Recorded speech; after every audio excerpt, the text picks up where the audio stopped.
सपा के गढ़करहल में आज सीएम योगी भरेंगे हुंकार। कानपुर, मैनपुरी, उन्नाव में जनसभा को संबोधित करेंगे। लखनऊ में भी सीएम योगी आदित्यनाथ की सभा।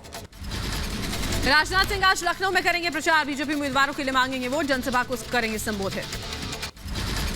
बीजेपी के राष्ट्रीय अध्यक्ष जेपी नड्डा आज अयोध्या के दौरे पर पार्टी उम्मीदवारों के समर्थन में प्रचार प्रसार करेंगे। नड्डा जनसभा को भी संबोधित करेंगे। उप मुख्यमंत्री केशव प्रसाद मौर्य और झांसी, ललितपुर और रायबरेली में जनसभा को संबोधित करेंगे। पार्टी उम्मीदवारों के लिए लोगों से मांगेंगे वोट। केंद्रीय मंत्री अनुराग ठाकुर आज पंजाब के दौरे पर चंडीगढ़ में आज प्रेस कॉन्फ्रेंस करेंगे। अनुराग ठाकुर एआईएमआईएम अध्यक्ष असदुद्दीन ओवैसी और जन अधिकार पार्टी के अध्यक्ष बाबू सिंह कुशवाहा आज महोबा में करेंगे जनसभा। जालौन और झांसी में भी जनसभा को करेंगे संबोधित। समाजवादी पार्टी के अध्यक्ष अखिलेश यादव आज जालौन, कानपुर और उन्नाव में करेंगे मतदाताओं से वोट की अपील। उम्मीदवारों के लिए करेंगे प्रचार। कार्यकर्ताओं से मिलेंगे अखिलेश। पंजाब के लिए कांग्रेस आज जारी करेगी चुनावी घोषणा पत्र। कार्यक्रम में सीएम चन्नी, नवजोत सिंह सिद्धू और हरीश रावत रहेंगे मौजूद। वाराणसी में टिकट नहीं मिलने पर फूट फूट कर रोया एसपी नेता अब्दुल समद अंसारी का कटा टिकट तो निकले आंसू। चुनाव आयोग ने कुमार विश्वास के वीडियो पर रोक लगाई। आम आदमी पार्टी की शिकायत के बाद चुनाव आयोग ने वीडियो पर लगाई रोक। पीएम मोदी आज मुंबई को देंगे सौगात। ठाणे और दीवा को जोड़ने वाली 2 अतिरिक्त रेलवे लाइनों का उद्घाटन करेंगे। वीडियो कॉन्फ्रेंसिंग से रेलगाड़ियों को भी हरी झंडी दिखाकर रवाना करेंगे। लखीमपुर के हिंसा मामले में सुप्रीम कोर्ट में एक नई अर्जी दाखिल। मुख्य आरोपी आशीष मिश्रा और मोनू की जमानत को रद्द करने की मांग। घायल पीड़ितों को मुआवजा देने की भी मांग। सिंगापुर के पीएम की टिप्पणी पर भारत ने जताया कड़ा ऐतराज। भारतीय सांसदों पर दिए गए बयान पर उच्चायुक्त को तलब किया गया। कांग्रेस नेता कमलनाथ ने पार्टी पदाधिकारियों के साथ बैठक की। डिजिटल मेंबरशिप अभियान की शुरुआत करते हुए कहा, पहले सदस्यता अभियान में हुई थी गड़बड़ी। विदेश मंत्री एस जयशंकर आज से फ्रांस की यात्रा पर म्यूनिक सम्मेलन और यूरोपीय संघ की बैठक में शामिल होंगे। फ्रांस में अपने समकक्ष जियां यवीस के ड्रियन के साथ में द्विपक्षीय वार्ता करेंगे। राजधानी दिल्ली को दहलाने की साजिश नाकाम। सीमापुरी इलाके से पुलिस की स्पेशल सेल को मिला 3 किलो आईडी। एनएसजी की टीम ने आईडी को डिफ्यूज किया। कॉल इंटरसेप्ट में मिला सुराग। आईडी बनाने में आरडीएक्स, अमोनियम नाइट्रेट और टाइमर का हुआ था इस्तेमाल। गाजीपुर में 14 जनवरी को मिले आरडीएक्स से जुड़े हैं तार। सुरक्षा एजेंसियों की जांच जारी। 3 किलो का आईडी मिलने से हड़कंप। ये वैसा ही आईडी है जैसा जनवरी में गाजीपुर फूल मंडी से बरामद किया गया था। सूत्रों के हवाले से खबर। चुनाव के दौरान दिल्ली में थी धमाके की साजिश। कॉल इंटरसेप्ट में स्पेशल सेल को मिला था सुराग। सूत्रों के हवाले से बड़ी खबर। मकान में रहने वाले संदिग्ध फरार हुए। दिल्ली पुलिस की स्पेशल सेल ने मकान मालिक को हिरासत में लिया। सुरक्षा एजेंसियों की मकान मालिक से पूछताछ जारी। संदिग्ध लड़कों की तलाश में जुटी है पुलिस की टीम। स्पेशल सेल के हाथ लगी सभी संदिग्धों की जानकारी। मकान मालिक के बेटे ने किराए पर दिया था घर। सूत्रों के हवाले से खबर। स्पेशल सेल को संदिग्धों के स्लीपर सेल से जुड़े होने का शक है। पुलिस के हाथ लगी सभी संदिग्धों की तस्वीरें। गाजीपुर में 14 फरवरी को मिला आरडीएक्स से जुड़ा है मामला। जांच के दौरान दिल्ली पुलिस की स्पेशल सेल को सीमापुरी से मिला आईडी। 29 जनवरी की रात हिमाचल मणिकर्ण वैली में पार्किंग में खड़ी एक कार में हुआ था ब्लास्ट। संदिग्ध बैग की सूचना मिलते ही बम स्क्वाड की टीम समेत दिल्ली पुलिस की एंटी टेरर टीम भी मौके पर पहुंच चुकी थी। यूपी बिहार वाले बयान पर मचा घमासान। सीएम चन्नी पर चौतरफा हमला। सीएम चन्नी पर पीएम ने साधा निशाना। कांग्रेस आला कमान पर भी बरसे पीएम मोदी। कांग्रेस हमेशा से एक क्षेत्र के लोगों को दूसरे से लड़ाती रहती है ताकि उनकी गाड़ी चल जाए। पीएम मोदी ने चन्नी के बयान को बताया संतों का अपमान। कहा, संत कबीर रविदास और गुरु गोविंद सिंह पंजाब में पैदा नहीं हुए तो क्या उनके चाहने वालों को भी पंजाब में घुसने नहीं देंगे। संत रविदास जी उत्तर प्रदेश के बनारस में पैदा हुए थे, काशी में पैदा हुए थे, और आप कहते हो उत्तर प्रदेश के भाइयों को घुसने नहीं दोगे। सीएम चन्नी के बयान पर शाह का पलटवार का। चन्नी और प्रियंका ने मिलकर प्रदेश की जनता का अपमान किया। पंजाब के मुख्यमंत्री कहते थे यूपी के भैयाओं को मत घुसने दो, और बहन प्रियंका वहां ताली बजाकर आनंद व्यक्त। उत्तर प्रदेश का इससे बड़ा अपमान कोई हो नहीं सकता मित्रों, कोई हो नहीं। अमित शाह की सीएम चन्नी और प्रियंका को चुनौती। कहा, सालों तक अमेठी रायबरेली से चुनकर जाने वाले आज कहते हैं कि यूपी वालों को आने नहीं देंगे। इलाहाबाद फूलपुर से चुनकर गए और आज वो कहते हैं पंजाब में उत्तर प्रदेश वालों को घूमने नहीं देंगे। अरे मैं देखता हूं कौन रोकता है उत्तर प्रदेश वालों को कोई नहीं रोक सकता। पंजाब सीएम के विवादित बयान पर रक्षा मंत्री राजनाथ सिंह का करारा प्रहार। कांग्रेस के लोगों को बांटकर सत्ता हासिल करना चाहती है। यहां पर कांग्रेस जब चन्नी बोल रहे थे, प्रियंका गांधी वहीं मौजूद थी। जनता इसे बर्दाश्त नहीं करेगी। और ये कांग्रेस के लोग समाज को बांटकर, और जिस समय यह बात बोल रहे थे, कांग्रेस की वरिष्ठ नेता प्रियंका जी वहां पर खड़ी थी, मौजूद थी। पंजाब के सीएम चरणजीत सिंह चन्नी अपने बयान पर सफाई पेश करते नजर आए। कहा, मेरे बयान को तोड़ मरोड़ कर पेश किया गया। पंजाब आए लोगों ने पंजाब के विकास के लिए कार्य किया। मेरे एक बयान को तोड़ मरोड़ कर पेश किया जा रहा है। प्रवासी जितने पंजाब में लोग आए हैं, आज तक उन्होंने अपना खून पसीना लगाकर पंजाब को विकास के रास्ते पे तोड़ा है और उन्होंने हमेशा विकास के लिए काम किया है। चन्नी के बयान का प्रियंका गांधी ने किया समर्थन। कहा, सीएम चन्नी के बयान को तोड़ मरोड़ कर पेश किया गया। पंजाब सीएम ने बस इतना कहा था, पंजाब की सरकार पंजाबी चलाएंगे। चन्नी जी क्या कह रहे थे, एक संदर्भ में बात कर रहे थे। वो बेसिकली ये कह रहे थे कि पंजाब की सरकार पंजाबियों से चलनी चाहिए। उन्होंने जिस तरह से बोला उसको थोड़ा घुमाया गया और ऐसे लगा कि वो कुछ और कह रहे हैं। यूपी बिहार को लोगों पर चन्नी के बयान पर नीतीश कुमार का हमला। कहा, बिहार के लोगों ने ही पंजाब की सेवा की। ऐसा बयान बेहद आश्चर्यजनक है। बिहार की कितनी बड़ी बिहार के लोगों की भूमिका है पंजाब में, ये पता है कि कितने लोग रह रहे हैं और कितनी सेवा किए हैं लोग। ये सब मालूम नहीं। हमको तो आश्चर्य लगता है कि इस तरह की बात कैसे लोग बोलते हैं। पंजाब सीएम चरणजीत सिंह चन्नी पर मुजफ्फरपुर सीजेएम कोर्ट में केस दर्ज। विवादित बयान के खिलाफ केस दर्ज। चरणजीत सिंह चन्नी की भैया टिप्पणी पर दिल्ली पुलिस को यूथ बीजेपी की चिट्ठी। कल रैली में सीएम चन्नी ने दिया था यूपी बिहार के लोगों पर बड़ा बयान। विधानसभा चुनाव के दोनों चरणों में प्रधानमंत्री मोदी बीजेपी की जीत का दावा करते नजर आए। कहा, जनता के उत्साह में चुनाव के नतीजे, बीजेपी का समर्थन बढ़ता जा रहा है। हर चरण में एक से बढ़कर एक ऐसे जनता जनार्दन का समर्थन बढ़ता ही चला जा रहा है। परिवारवाद पर जमकर बोले पीएम मोदी। कहा, परिवारवाद को पराक्रम से आपत्ति, अच्छे काम से विपक्ष को परेशानी। परिवारवादी गरीब का भला चाहते ही नहीं। यूपी के फतेहपुर में पीएम मोदी का कोरोना वैक्सीन को लेकर विपक्ष पर निशाना। कहा, वैक्सीन से सिर्फ 2 लोग डरते हैं, कोरोना वायरस और वैक्सीन विरोधी। कि टीके से 2 लोग डरते हैं, एक कोरोना वायरस और दूसरे ये टीका विरोधी लोग। पीएम मोदी ने कुमार विश्वास के बयान का जिक्र करते हुए अरविंद केजरीवाल पर साधा निशाना। कहा, दिल्ली के सीएम के एक पुराने साथी ने जो आरोप लगाए वो खतरनाक हैं। बात इतनी नहीं है साथियों, इनके इरादे कहीं ज्यादा खतरनाक हैं। कुमार विश्वास के बयान पर केंद्रीय मंत्री स्मृति ईरानी का केजरीवाल पर निशाना। कहा, पंजाब जैसे राज्य के लिए अलगाववाद की बातें करना चिंताजनक। साथ ही केजरीवाल की चुप्पी पर उठाए सवाल। सिर्फ चिंताजनक है, बल्कि ये भी प्रश्न उठता है कि अब तक कुमार विश्वास के इस कथन पर अरविंद केजरीवाल जी ने चुप्पी क्यों साधी है। अरविंद केजरीवाल पर कुमार विश्वास के आरोप पर बोले राघव चड्ढा। अरविंद केजरीवाल को बदनाम किया जा रहा है, कुछ लोगों को डर सता रहा। पंजाब की जनता सावधान रहे। इनका एक ही मकसद है, अब कुछ भी कर कोई भी षड्यंत्र प्रोपेगेंडा कर आम आदमी पार्टी को बदनाम करो और अरविंद केजरीवाल को बर्बाद करो। उत्तर प्रदेश विधानसभा चुनाव प्रचार में मुलायम सिंह की पहली रैली। करहल में बेटे के लिए मुलायम ने मांगे वोट। कहा, अखिलेश को भारी मतों से जिताना है।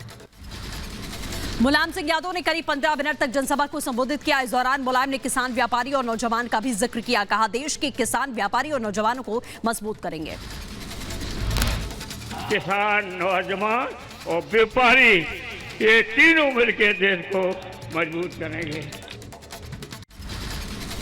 करहल से मुलायम सिंह ने जनता को संबोधित किया। कहा, लोगों की संपन्नता और किसानों के लिए सपा के अलावा कोई और पार्टी नहीं कर सकती काम।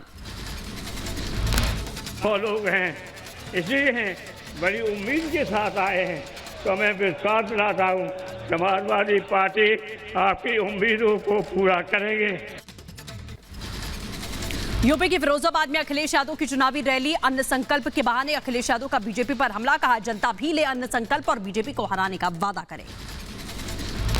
और मैंने अन्न संकल्प लिया है और किसानों के पक्ष में हम आपसे भी कहते हैं कि अन्न संकल्प लेकर के बताओ भारतीय जनता पार्टी को हराओगे और हटाओगे कि नहीं हटाओगे। अखिलेश यादव ने कृषि कानूनों को लेकर केंद्र सरकार को घेरा, सरकार को ठहराया किसानों की मौत का जिम्मेदार। ये अन्न संकल्प इसलिए ले रहे हैं कि इन्होंने 700 से ज्यादा किसानों को शहीद कर दिया, जान ले ली। अखिलेश यादव ने एबीजे शिपयार्ड मामले पर मोदी सरकार पर साधा निशाना, गुजरात वालों को बताया भागने वाला, कहा यूपी की जनता उत्तर प्रदेश को बचाए। 28 बैंकों का 23,000 करोड़ रुपया लेके भाग गया। पहले जो भागे वो कहां के थे और अब जो भाग गया वो कहां का है। फिरोजाबाद की रैली में बीजेपी सरकार पर अखिलेश का जोरदार हमला, का बीजेपी पार्टी सबसे ज्यादा झूठ बोलने वाली पार्टी, छोटा नेता छोटा झूठ, बड़ा नेता बड़ा झूठ बोलता है। भारतीय जनता पार्टी से ज्यादा झूठ बोलने वाली कोई पार्टी हो तो बता दो। छोटा नेता है तो छोटा झूठ बोल रहा होगा, बड़ा नेता है तो बड़ा झूठ बोल रहा होगा। अखिलेश ने पहले और दूसरे चरण के लिए जीत का दावा ठोका, कहा चौथे चरण के बाद समाजवादी पार्टी की सरकार बन जाएगी।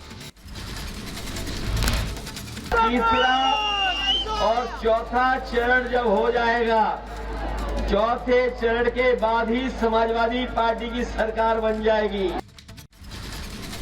रैली में बोले अखिलेश यादव, 7वें चरण में बीजेपी के सफाई की बात कही, कहा बीजेपी के सभी बूथों पर आखिरी चरण में सन्नाटा छा जाएगा।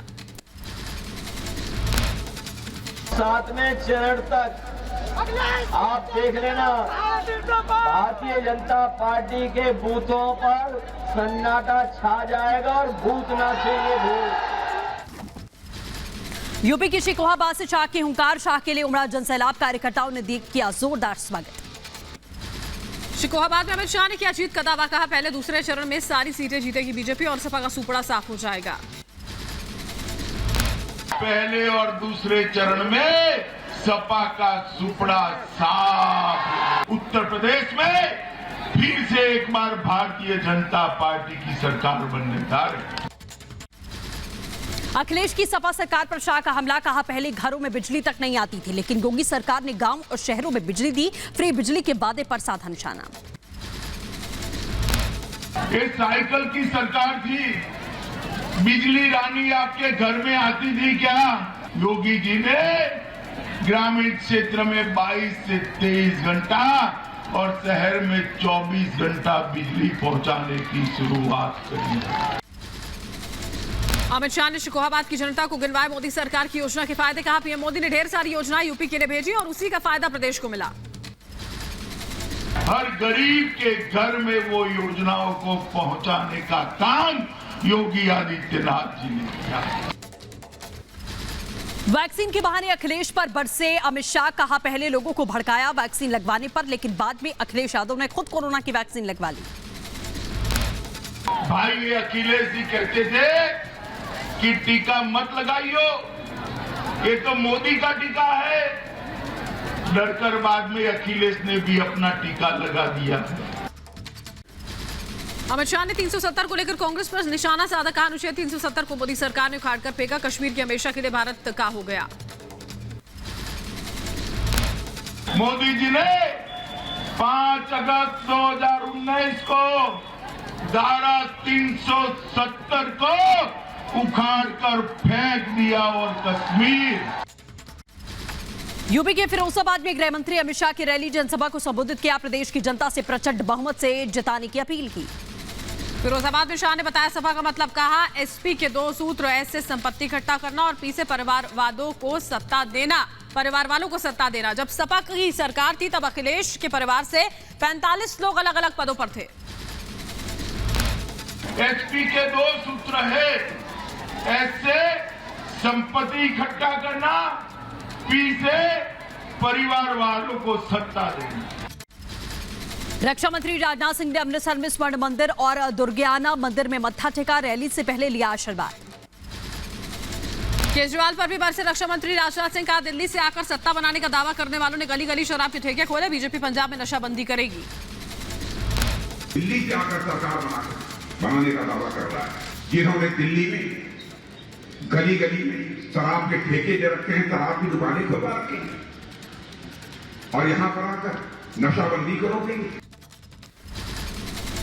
अखिलेश यादव के निर्वाचन क्षेत्र करहल में अमित शाह की हुंकार, कहा यूपी में कोई बाहुबली नहीं, अगर कोई है तो वो है बजरंग बली।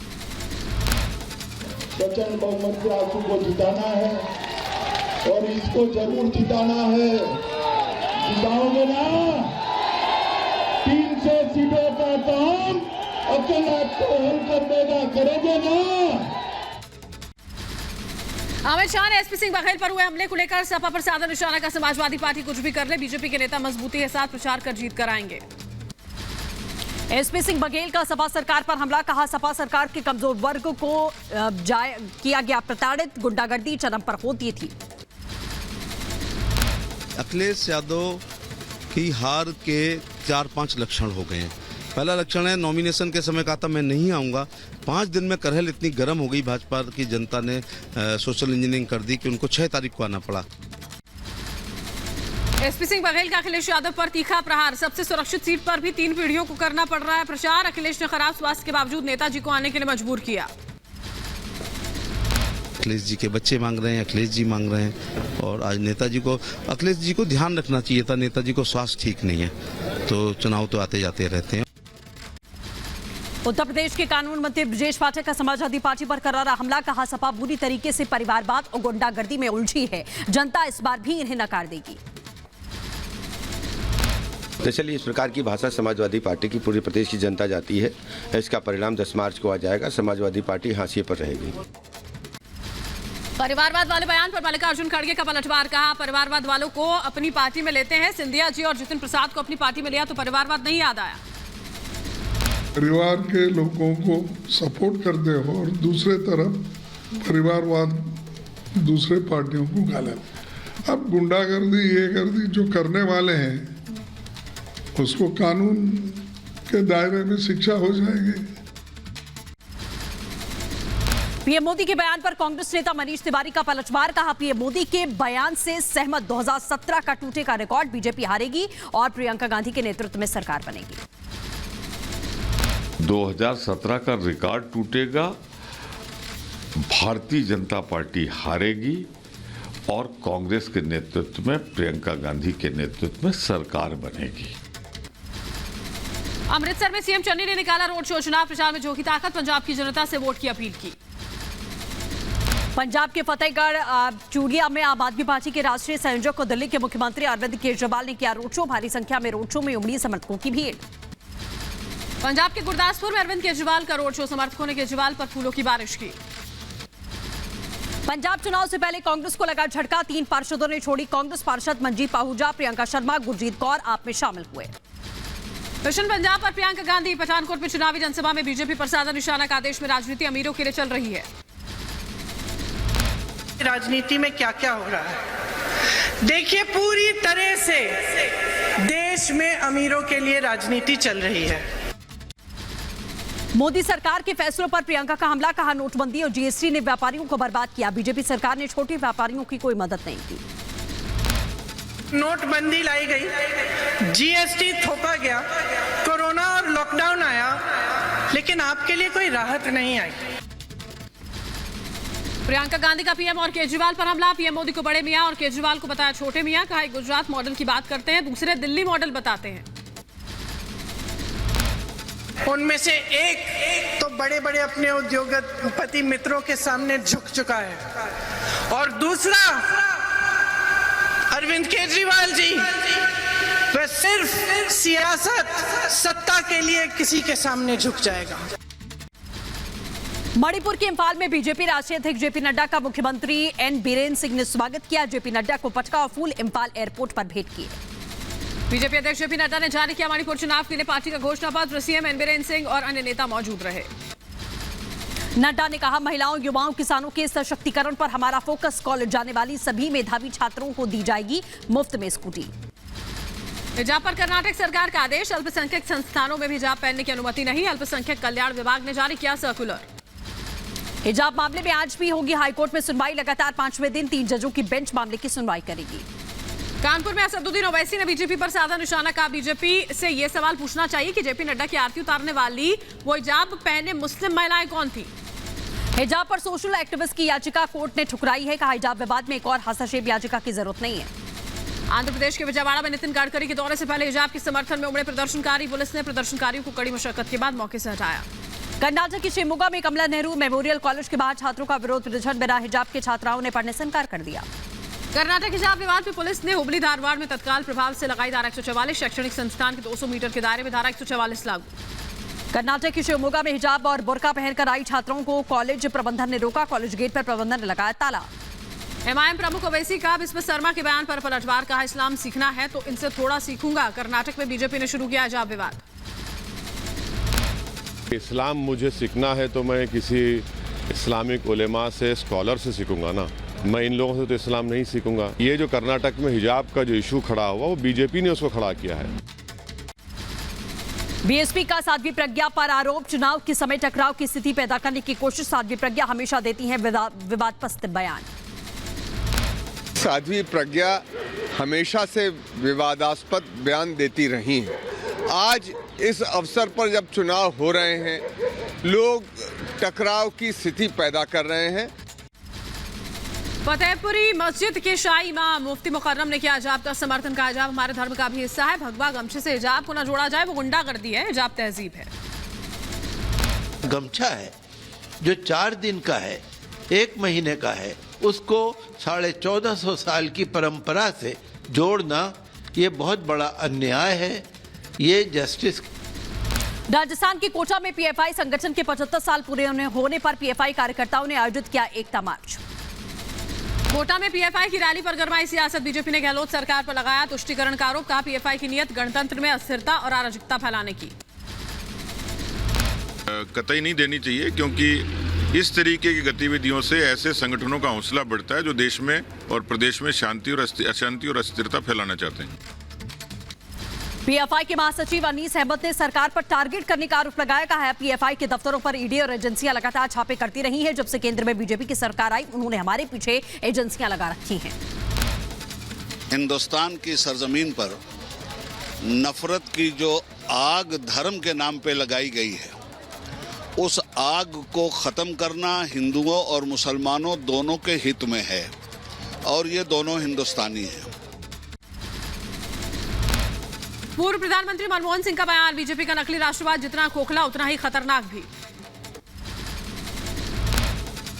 केंद्र सरकार ਦੀਆਂ ਕੋਝੀਆਂ ਨੀਤੀਆਂ ਕਾਰਨ ਆਰਥਿਕਤਾ ਵੱਧਦੀ ਮਹਿੰਗਾਈ ਅਤੇ ਬੇਰੁਜ਼ਗਾਰੀ ਤੋਂ ਪਰੇਸ਼ਾਨ ਹਨ।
यूपी की दर्जा प्राप्त राज्य मंत्री सुनील भराला का विवादित बयान, ओवैसी पर हमला करने वाले का समर्थन किया, आरोपियों को मदद करने का भी भरोसा दिया।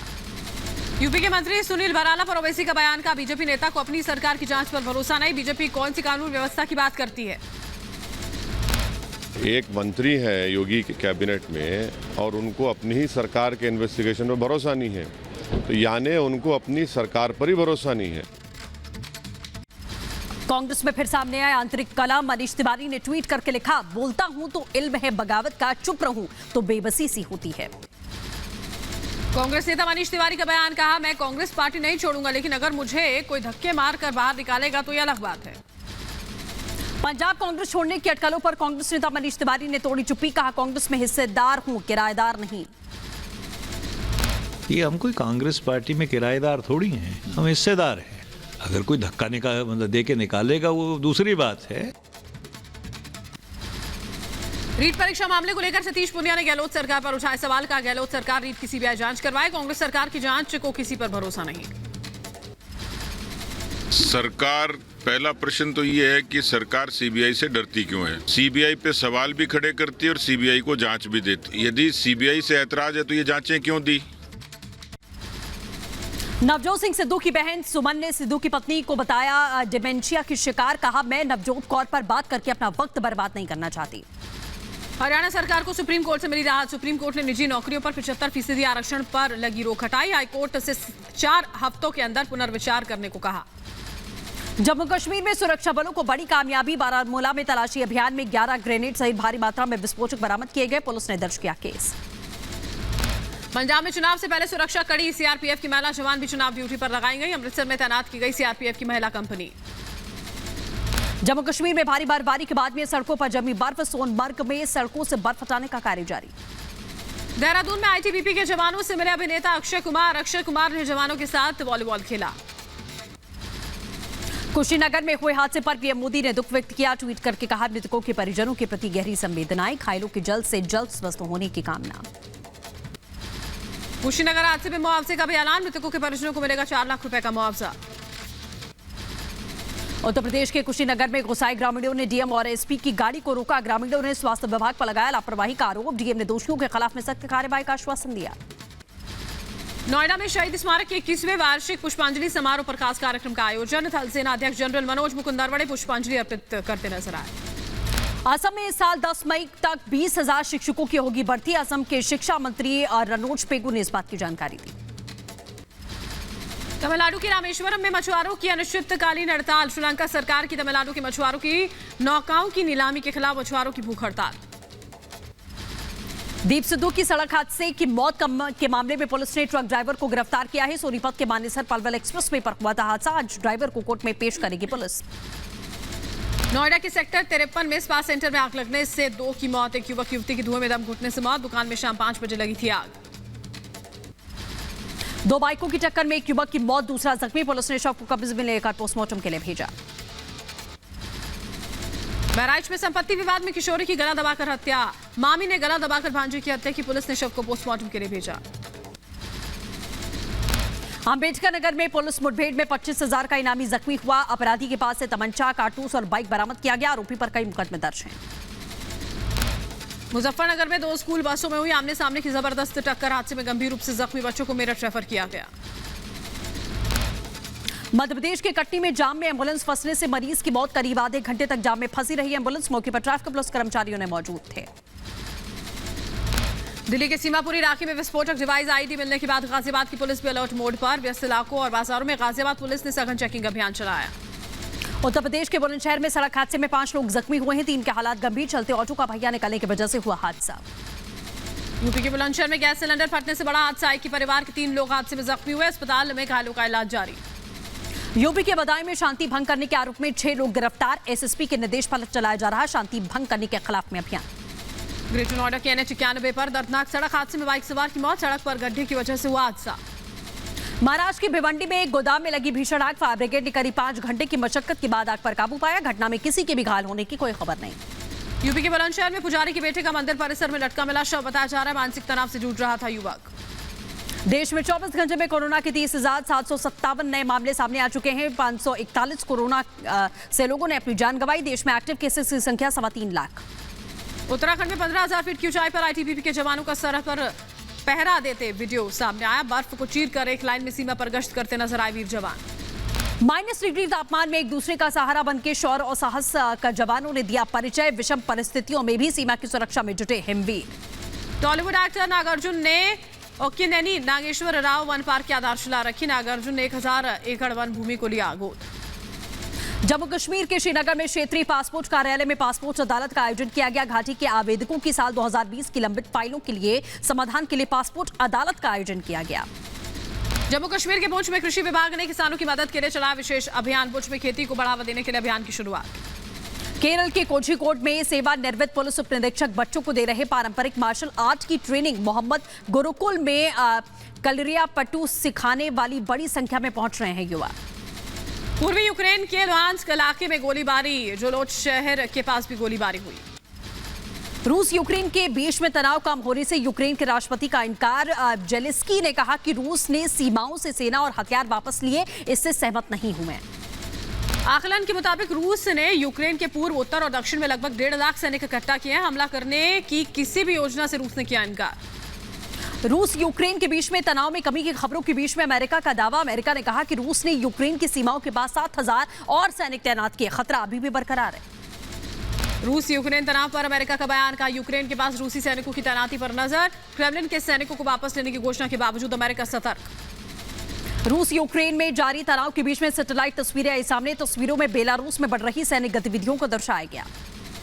रूस के हमले के खतरे को देखते हुए यूक्रेन ने उठाए अपने नागरिकों की सुरक्षा के लिए कदम। 50 लाख आबादी के लिए लगभग 5,000 बम शेल्टर्स बनाए गए।